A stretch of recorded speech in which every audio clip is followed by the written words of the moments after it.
Sorriso foi um sonho de criança, trabalhado com apoio de amigos, de conhecidos, que se tornou realidade. Eu sou Eugênio Ernesto Destre, sou natural de Sarandi, Rio Grande do Sul. Bom, a minha infância lá em Sarandi, ela foi uma infância bastante desafiadora. A minha mãe, sozinha, porque o pai era doente, depois faleceu, com 9 filhos, né? Então todos nós fazíamos pequenos serviços, mensageiros, né? Limpar lotes, ajudar a limpar a casa, lavar louça, essas coisas todas, né? Varrer, capinar. Eu trabalhei de engraxate, a minha mãe trabalhava na cooperativa, mas à noite ela ia limpar uma revenda Volkswagen lá, que era da família Salton, e eu ia ajudar ela, e acabei trabalhando de engraxate na frente da revenda Volkswagen, com incentivo dos proprietários. E então foi assim, uma infância bastante desafiadora. E aí depois eu cuidei de criança, né? Fui ser tipo acompanhar criança, né? Brincar com outras crianças, né? Eu também era um pouquinho antes, eu tinha 9, 10 anos, né? E daí eu fui cuidando, né? Depois disso eu fui trabalhar na agricultura, daí voltei para a cidade, fui limpar, fazer a limpeza do pátio, né? Capinar, varrer o pátio do colégio dos padres, lá na época, o ginásio Sarandi, que era uma área bastante grande, né? Então eu tinha que varrer, abrir o colégio, varrer o pátio, capinar durante o dia, e à noite, após a aula da noite, lá pelas 23 horas, eu tinha que fechar todo o colégio e eu ia dormir.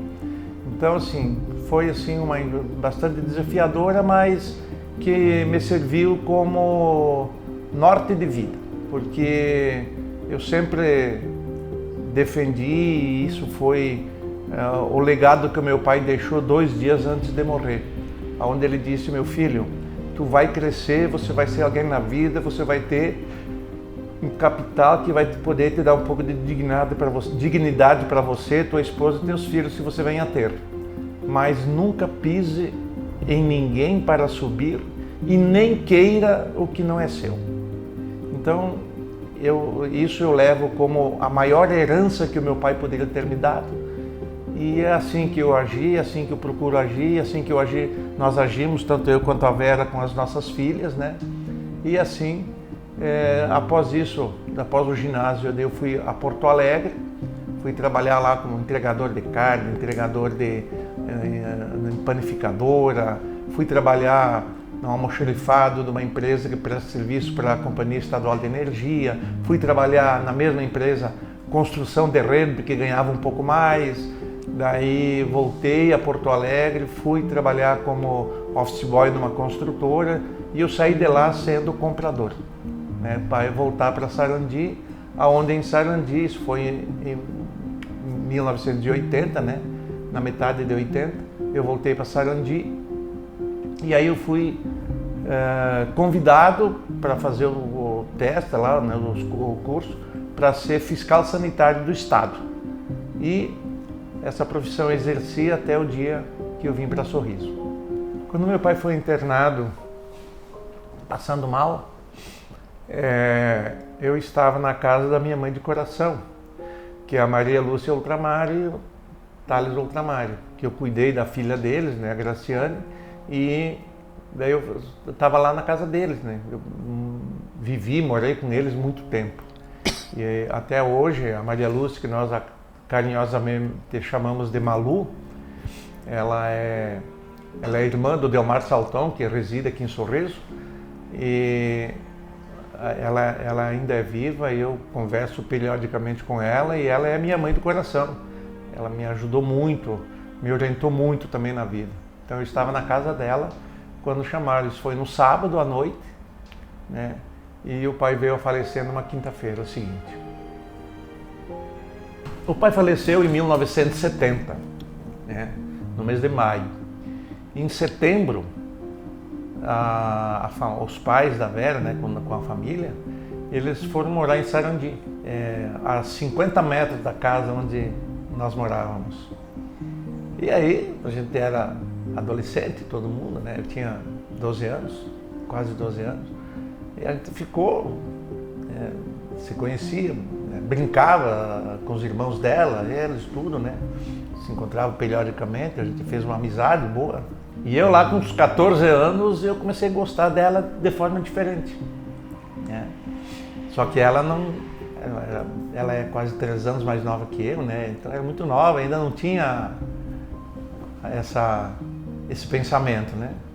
E a mãe dela mesmo também falava que só podia namorar e casar depois que terminar, na época, o 2º grau, né? Que hoje é o ensino médio.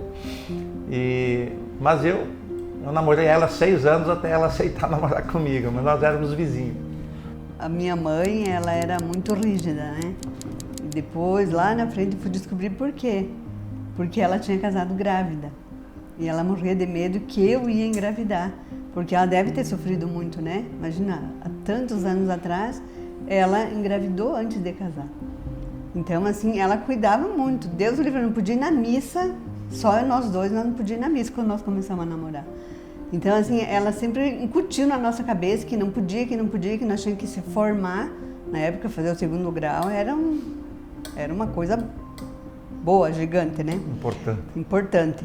E aí ela incutiu isso muito na minha cabeça, então eu não conseguia namorar. Eu sempre fui muito tímida, muito retraída, muito quieta. E assim, na verdade, a família dele era muito discriminada no bairro, porque não tinha pai, só a mãe, muita dificuldade. A mãe teve muita dificuldade para criar ele, né? Porque quando o pai morreu, o marido morreu, o filho mais novo tinha 2 anos, né? Ela tinha 9 filhos. Então, assim, ela passou muita dificuldade. Então, eles eram muito discriminados. Então, e nós tínhamos grupos de amigas, né? Então, era muita falação, que imagina namorar ele, não sei o quê. E daí, tudo aquilo foi incutido na minha cabeça.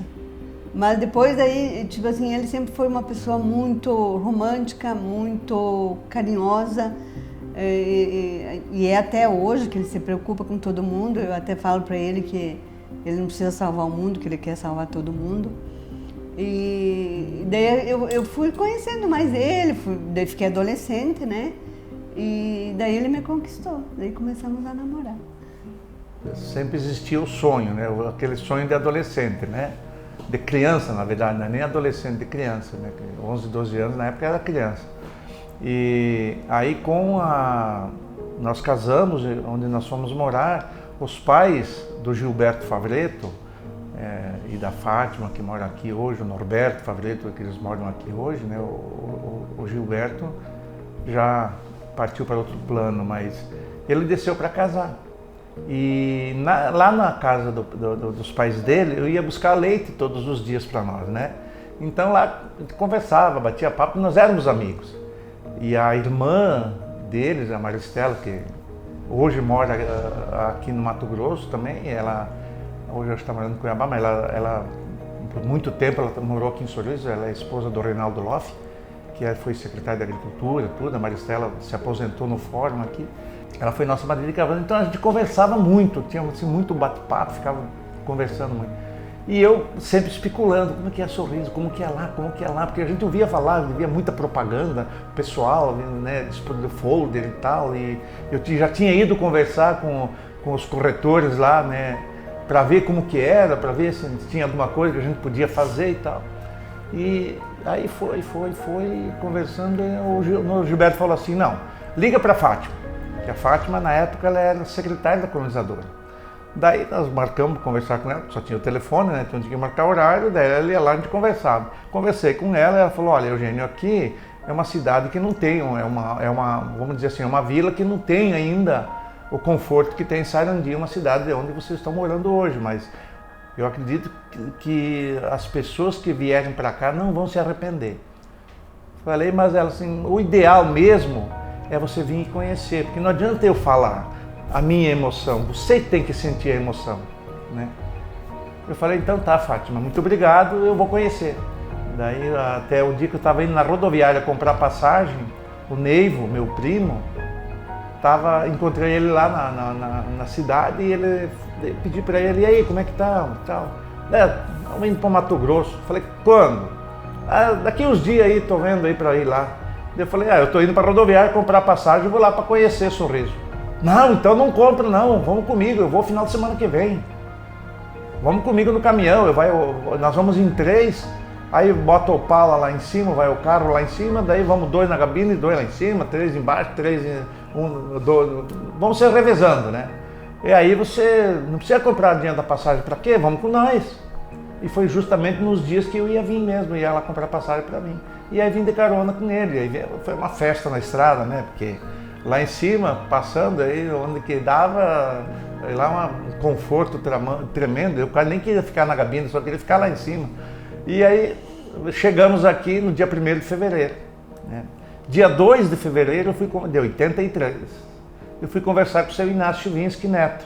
O seu Inácio, ele ia assumir a subprefeitura. E aí eu fui lá e pedi, olha, seu Inácio, estou querendo vir para cá, né? Eu já vi que não tem loja de fotografia, né? Eu queria montar uma foto aqui. Aí o seu Inácio contou a história dele, da nevada de 65 lá no Sul, lá no Rio Grande do Sul, em que ele ganhou muito dinheiro tirando fotografia. Ele trabalhava no banco e tinha uma câmera fotográfica e ganhou muito dinheiro porque quase ninguém tinha câmera fotográfica. Aí o seu Inácio falou assim, olha, independente de eu arrumar serviço para você ou não, vem para cá e monte teu ateliê fotográfico. Se você não ganhar dinheiro, para comer eu garanto para você, é só vir todo mês aqui, pega um vale para comprar por rancho, né, que a gente falava, né, as compras no mercado, e você me devolve o dia que você puder sem juros.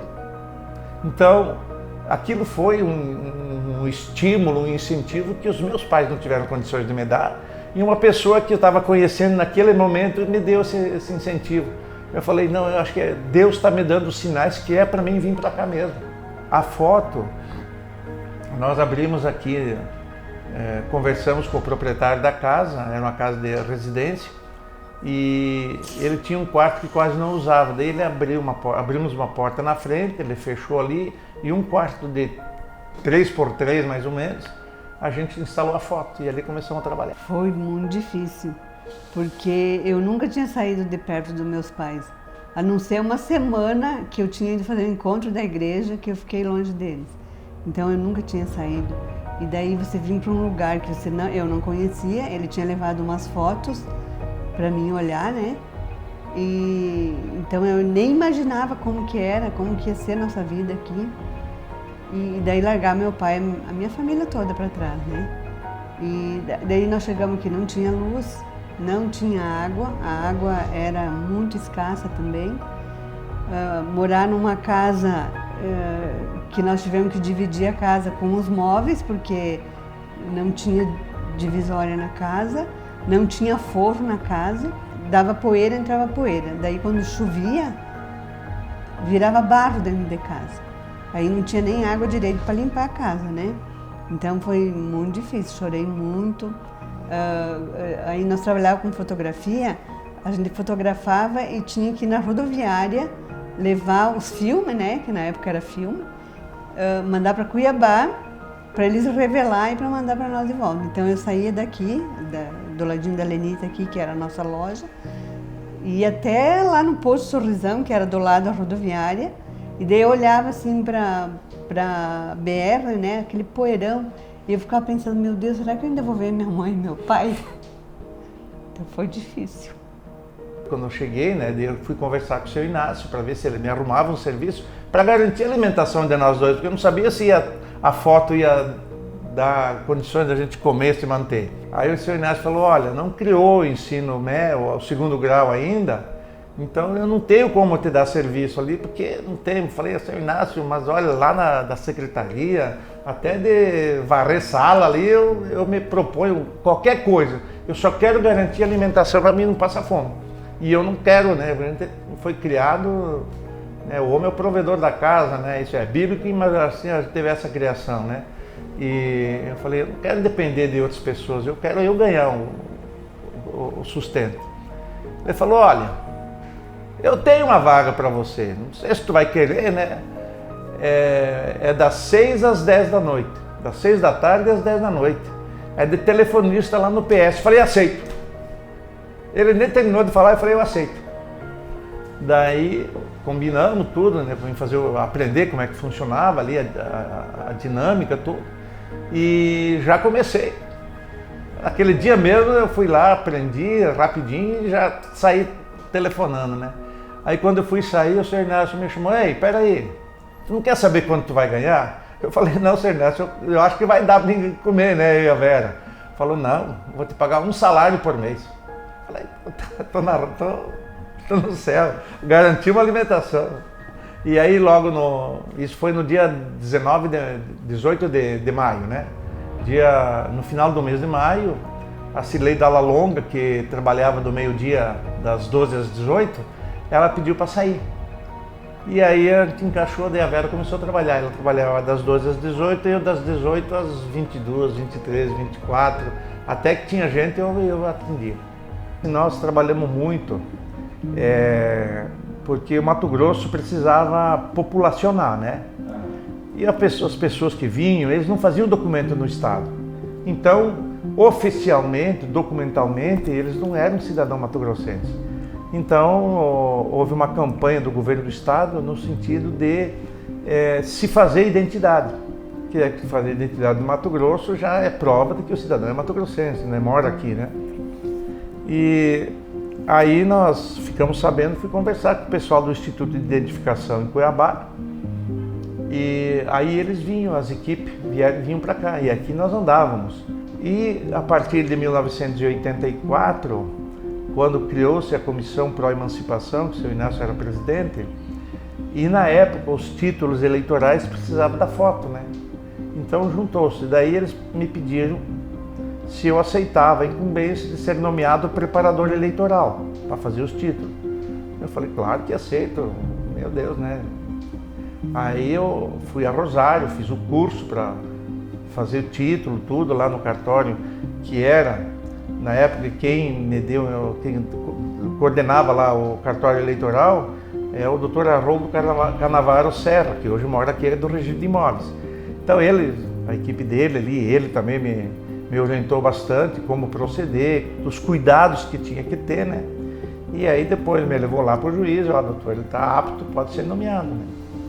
E aí aí fui nomeado. E aí, então daí onde que tinha fazendas, madeireiras, empresas, tudo, onde que pudesse ir, onde tinha gente, eu ia lá, levava os equipamentos, tudo, tirava foto, fazia o título, tudo. E com isso a gente conseguiu atingir também, contribuir também, lógico, não fui eu sozinho, mas fui contribuir para que fosse possível atingir o número de pessoas para a emancipação. E ganhei dinheiro também vendendo as fotos. Em 1987, quando implantaram os telefones, a central telefônica de Sorriso, onde que muitas pessoas aí compraram uma grande quantidade de telefones, né? O telefone era o valor de você comprar um lote quase aqui. Não no centro, mas um pouco mais retirado, você comprava um lote no valor da linha telefônica. Então, para poder viabilizar, eles tiveram que comprar essa quantidade de linha, né? Quando se instalou em 1987, o Rotary Club, eles datilografaram, porque não tinha computador na época, datilografaram o nome e o número, e levaram ali para nós, a gente fez uma parceria, para fotocopiar, fazer as listinhas, né? Daí a gente montou para fazer uma folha A4 no meio, então fizemos as listas, o nome e o número, nome e o número. E a partir de 1988, com a implantação da lista pela Listel, já que existia no estado todo, né? A lista oficial da Telemate na época. Daí o Rotary Club não, agora nós já fizemos a nossa parte, que é onde não precisava, agora tem a Listel, nós não queremos mais. Falei: então tá, então eu vou montar o Guia de Sorriso. Fui vereador por 4 mandatos, desde a primeira eleição, primeiro mandato, 1º de janeiro de 1987. O primeiro mandato foi tampão de 2 anos, né, para completar os demais no país, que aquele tinha sido um mandato de 6 anos, né? E eu fui até esse de 2 anos e outros 3 mandatos de 4 anos. Então, eu deixei a Câmara dia 31 de dezembro de 2000. Sorriso foi um sonho de criança, trabalhado, com apoio de amigos, de conhecidos, que se tornou realidade. Eu falo que o seu Claudino Frâncio, ele sempre falava que Sorriso ia ser uma cidade muito boa de se morar. Mas aonde ele está hoje, ele deve estar muito orgulhoso, porque eu acho que nem ele acreditava que poderia crescer tanto assim, se desenvolver tanto assim, se tornar a cidade, o município que é hoje. Entendeu? Então assim, o Sorriso para nós foi do sonho à realidade superada inúmeras vezes. Olha, Sorriso para mim hoje é tudo. Foi aqui que a gente conseguiu crescer e tipo assim, a gente teve 2 filhas aqui, elas também prosperaram e eu amo essa cidade. Eu não sairia daqui para morar em outro lugar.